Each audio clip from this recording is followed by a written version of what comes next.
Wow, what a big country Russia is. I know that on this Google map the size doesn't match reality, but still, it's the biggest country in the world. But if we speak about the country population, 80% of the Russian citizens do live here in the European part of the Russian Federation, and also some of them live in the Asian part. And this is just a vast, wild and frozen land. And if we check those areas where it's suitable to live for people, the country would be much smaller than the United States and China. But this land is also useful because Russia got the resources from this vast land. Yes, it's very expensive and it costs many efforts to dig down to get nickel, oil, gas, titanium and many more that Russia exports to get dollars into their economy. And this big territory is where the Russian minorities live, and they have to feed those guys with their resources. So why don't they keep those for themselves? Hello my friends, and before we go to the latest news and events and for the military map review,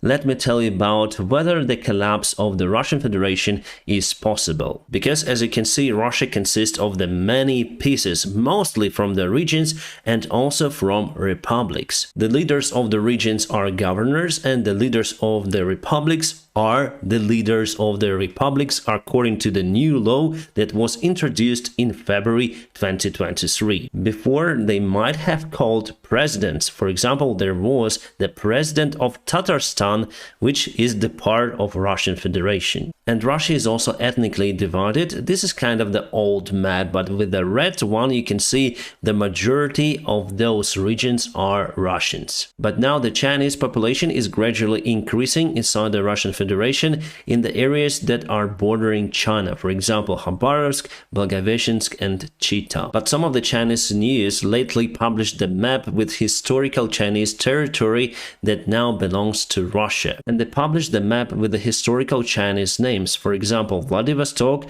was called Haishei-vai, which means the Sea Cucumber Bay. Plus, Japan wants to take their islands back, and also there is the Kaliningrad Oblast in the European part of Russia, landlocked from the Russian-made territory. What am I saying here? That Russia is not only divided from inside, but there are also outside factors that may divide the country. If we speak about the regions, mostly there is the Russian majority, but if we go to the republics, there is the ethnical majority, for example, as in Buryatia. And the population of this kind of the big republic is a little bit less than 1 million people, 12 times lower than in a single city of Russia, Moscow. But I'm sure that you know about Buryats who are fighting for Russia in Ukrainian war. And if we go to the media zone resource, you may find the map of the Russian losses depends on the region. And here we are speaking only about the confirmed losses, where body was delivered, buried down. We have the information in official Russian resources about it.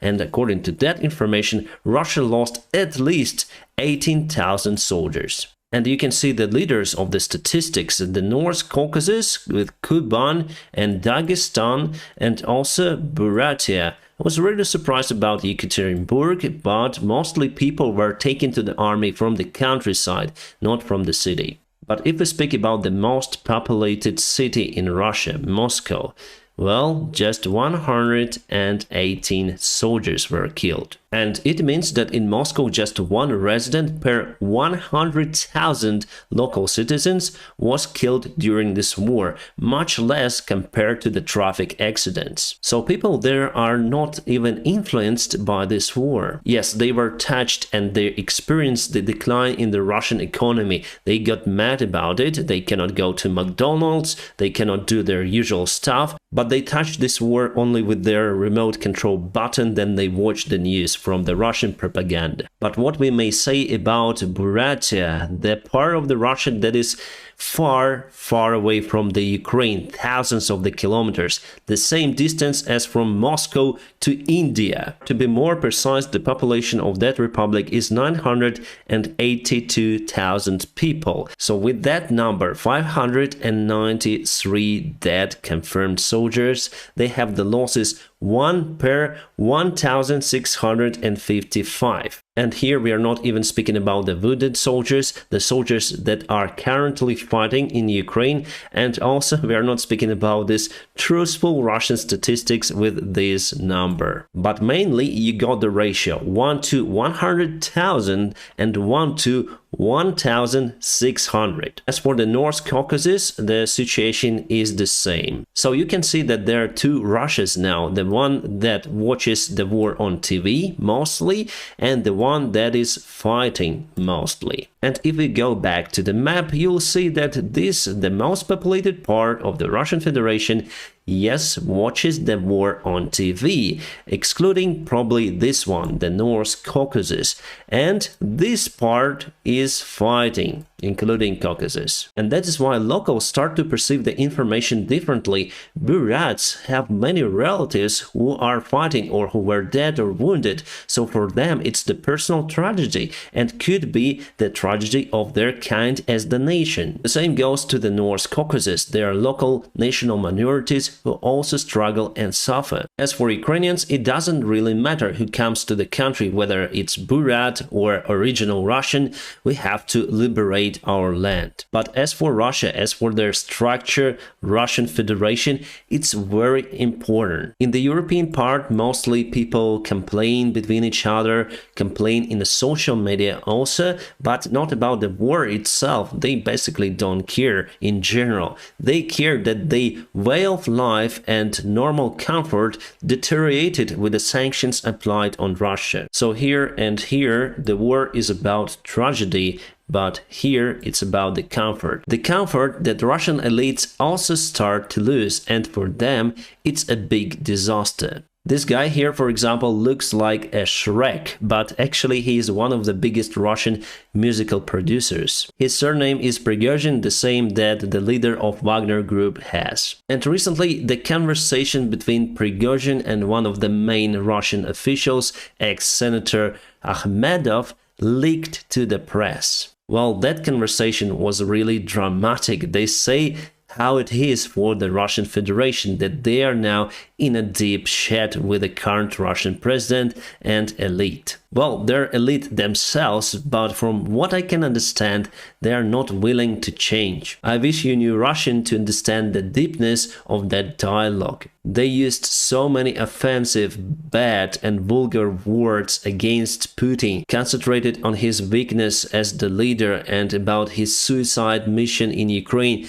that ruined the lives for them personally and for their kids, because now they're also under the sanctions. From the talk, we also understood that the Western sanctions applied on Russia are really working. Plus, Akhmedov, who is one of the richest Russian businessmen, said that he tried to avoid the sanctions, but with that try, the sanctions became even worse for him. The most of his actives and bank accounts were blocked, and he cannot use the cards to pay, so he needs only cash. Well, Prigozhin is not under that strict sanctions, but still he's in a lower rank compared to Akhmedov. And they both say that there is no future for them in Russia and soon they want to leave the country. Because they say that with the current Russian leader and his circle, Russia will collapse for sure. What is also interesting that on public, Prigozhin supports Putin widely. He's one of the biggest Putin supporter. But behind the scene, we understand what is happening.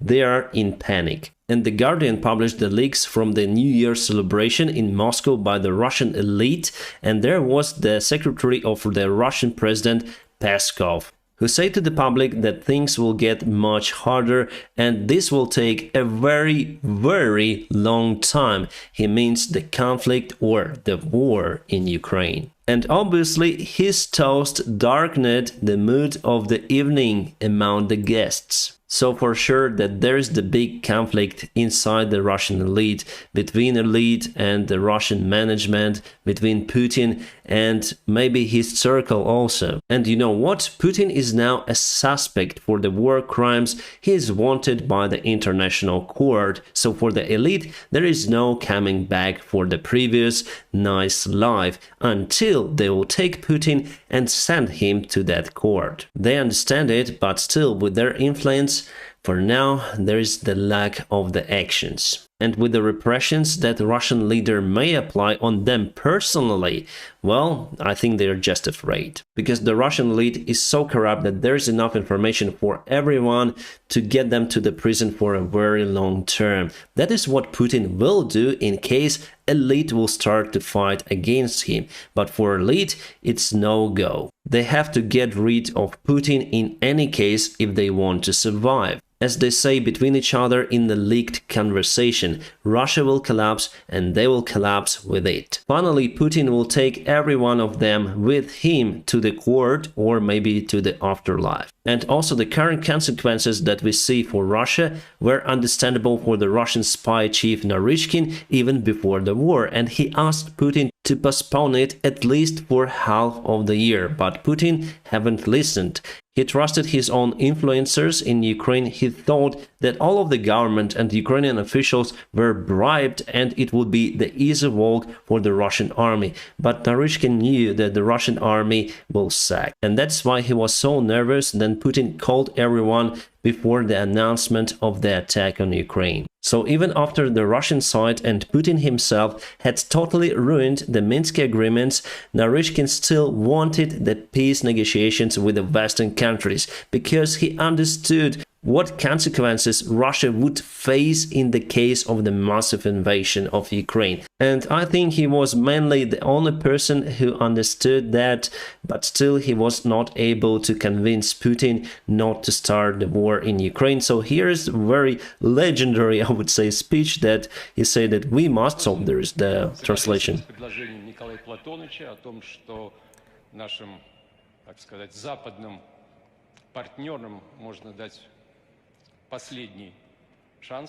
So he speaks, let's give our Western partners the last chance, but the Minsk agreements were already ruined by Putin. Still speaking about the Minsk agreements, on 21st of February, 3 days or 2 days before the war had started, Minsk agreements were ruined already. So Putin is really surprised. You want to start the negotiation process once again?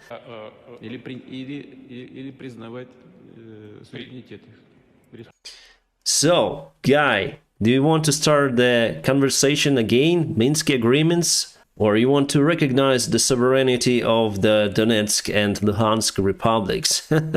Putin already made up his mind, and Naryshkin was really nervous in that conversation. He understood that everything will go not according to the plan, let's say.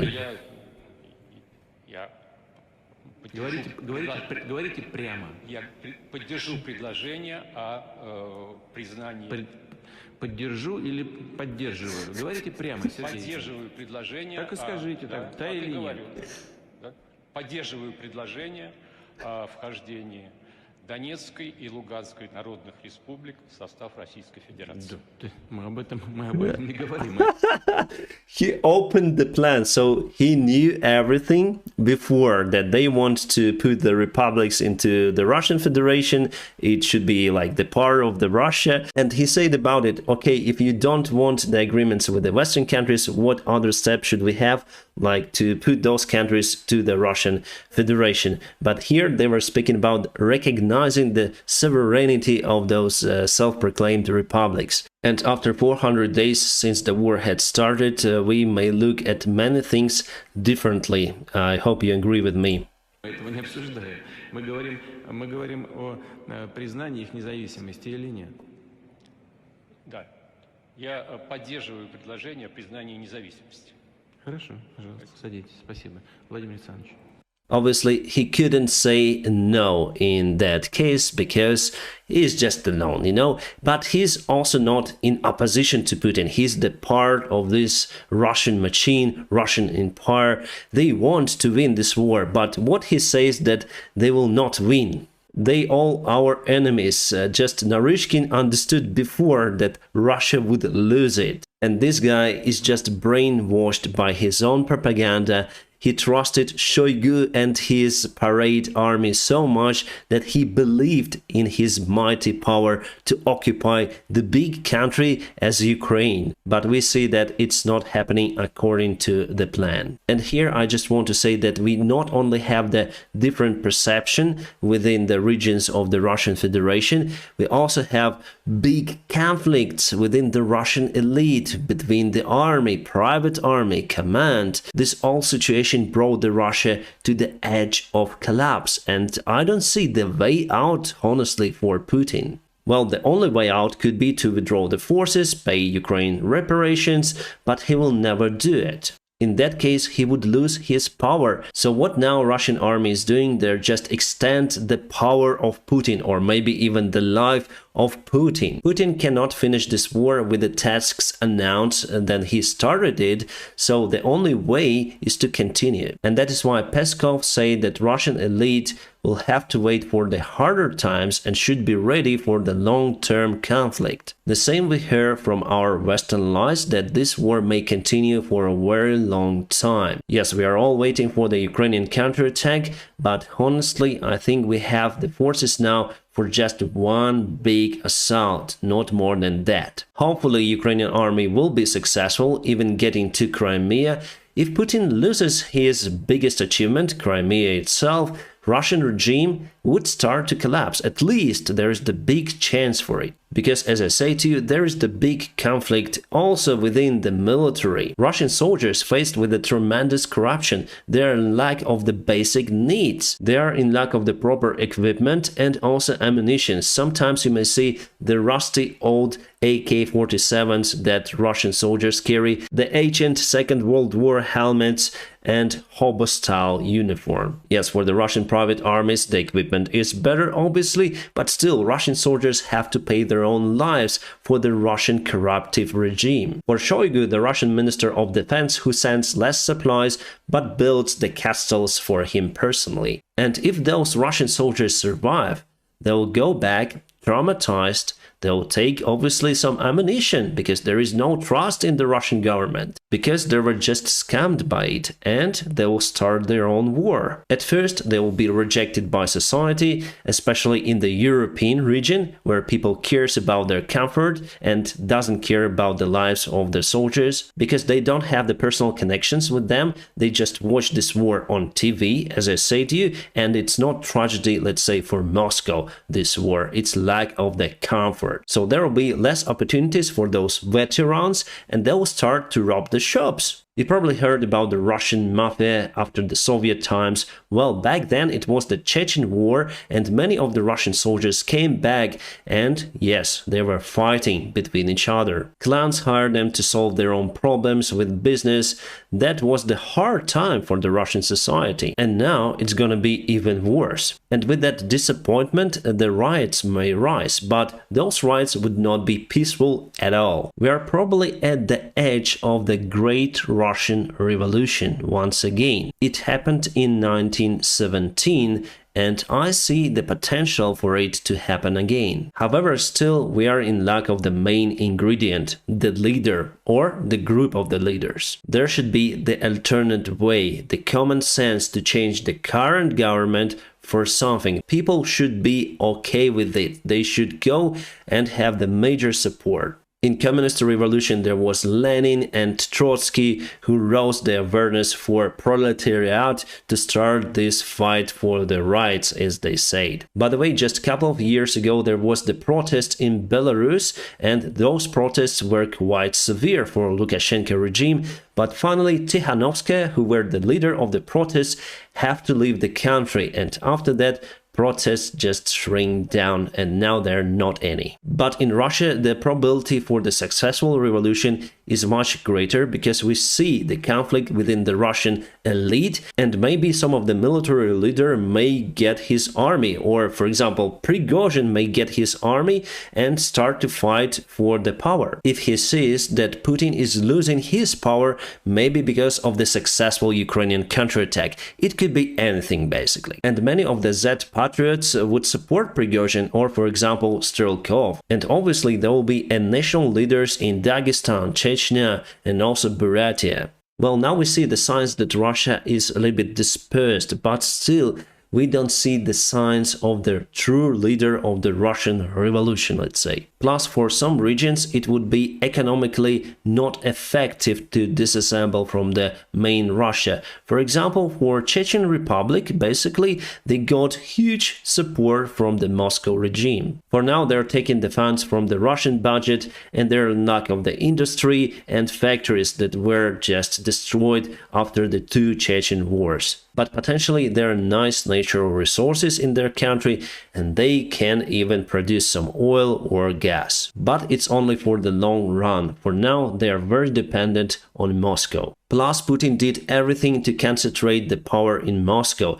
As I say to you, all of those republics, they don't have presidents any longer. Basically, republics became regions of Russia with no major autonomy. Even the Soviet Union republics were more independent compared to the Russian republics nowadays. By that time, every republic got its own parliament and also were presented in United Nations, for example, as Ukraine. We were the Ukrainian Soviet Republic that was the part of the Soviet Union. And then it was the time for the Soviet Union to collapse. This disassemble process went more or less okay with no major fighting. But here in Russia, then the power is concentrated at single point, Moscow. It would be much harder to start this process, but if it starts, it would be a bloody one. And I can tell you my own opinion on this topic. The Russian Federation after this war will be formatted, and the probability for it to be formatted into many different states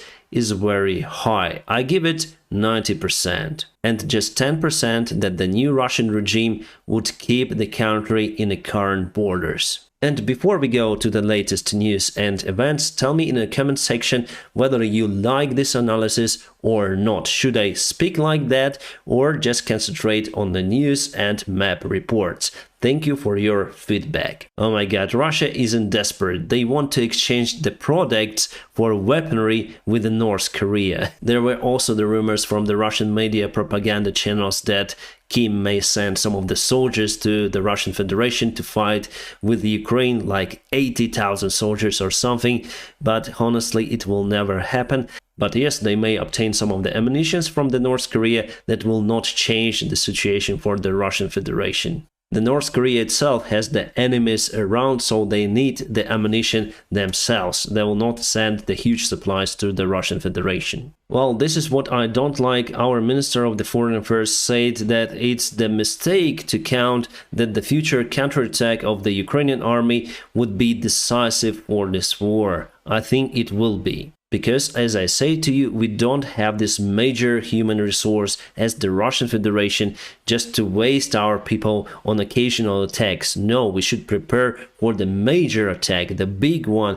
that could be decisive in this war. And if you just want to attack for attack, it's better not to start it at all. So, strange notice from Kuleba, but I trust our army and I hope they'll do everything accordingly. Finally, great news. The Turkish parliament had approved the entry protocol for Finland to join the NATO alliance. And now the border between NATO and Russia would increase by 2 times. I hope that Sweden will also join very soon. And weather helps Ukraine to fight. Because of the huge snowfall in Rostov region, Russia cannot send new reinforcements because the roads are blocked. So this is the highway over there. Everything is stuck, even the special vehicles that are used to clear the way for the cars. And I think that still Russia may use the railroad to send their reinforcements, but also they need to go to the train to put their tanks on, and for that they need the regular roads. And that is why maybe Russia would be in lack of the ammunitions for the critical time that they fight for Avdiivka and Bakhmut. Putin signed the mobilization order to get 147,000 new soldiers to the Russian army. But it's nothing unusual. It is the spring mandatory mobilization for the Russian men between 18 years old and 30 years old. It happens all the time in Russia, and also it was in Ukraine, but Ukraine stopped this mandatory mobilization for the time of the war. The mandatory term in Russia is just 1 year, but after that year, there are some rumors that Russia would force those young men to sign the contract with the regular Russian army, and in that case, they will send them to fight in Ukraine. And that is the way how Russia may get around 400,000 soldiers per 1.5 years. Great news from the North Macedonia, they have approved the Mi-24 attack helicopter delivery to Ukrainian army. Well, this is not fully the attack helicopter, it may also carry the troops inside. Wow, Xi Jinping says that he is preparing China for war. I think he already told it many times. Well, nothing new here, just the usual speech from the Chinese autocratic regime. Putin puts the Hungary to the list of unfriendly countries. Why Putin? Maybe because Hungary voted for Finland to join NATO, or maybe they want to support Ukraine to join the NATO alliance. So your friends are not always your friends, right? Today again Russia launched the drones on Ukraine, the Iranian-made as usual. They cannot build the same drones on their own. The second army in the world. They have the short-range small Lancet drones, but for the big ones they have to work with Iran. Well, it seems like we responded and targeted some ammunition depot in Belgorod region of Russia. And let's go to the military map to Bakhmut. We have the minor update for today. Russia moved just a little bit forward over here. They took this street, that's it, and the half of the park, if we may judge from this map. So Ukraine still keeps the city, this part, under the control, and the gray area, well, there are heavy fightings ongoing. The main thing that we continue to keep this very important crossroad in Kramatorsk under our control, because there is the supply line ongoing to Chasiv Yar to supply our group in Bakhmut area. The pace is very low for the Russian assault in Bakhmut. It's very hard for them to fight in an urban environment. That's why they firstly wanted to avoid fighting for the city, trying to encircle it, but Ukraine sent the reinforcements at the proper time, no letting Russians to encircle this particular area over here. It was done very late in Soledar. Then Ukraine sent reinforcements to that place. Russia almost fully encircled the city. But in Bakhmut, Wagners are not able to encircle the city, and it's great. For the rest of the front lines, there is absolutely no update, my friends. No any significant movement from the Russian areas. Well, here we have some change. We have the new regiment, probably brigade, the 200th motorized separate rifle brigade that Russia sent to this area. So nothing more is happening in Avdiivka. They still struggle to get more ground from Ukraine, and weather plays in favor of Ukraine. It's very good to stay in defense, but very bad if you are on your offensive mission. So for Ukraine, it's crucial to wait for the better weather to start the counterattack on the south part, I believe, of the Ukrainian territory that is now occupied by the Russian forces. And who knows, maybe it would lead to the Russian Revolution as it was in 1917, last century. My friends, I'm gonna keep you updated on situation in Ukraine. Now please press the like to this video, and also if you want to support my job, there are always some links in the video description just below. And if you want to have the access for my private Telegram channel, regular podcasts and regular live streams, please follow me on Patreon or on the sponsorship on this YouTube channel. Thank you so much for your help and support. I wish you a peaceful sky wherever you are, and have a great time.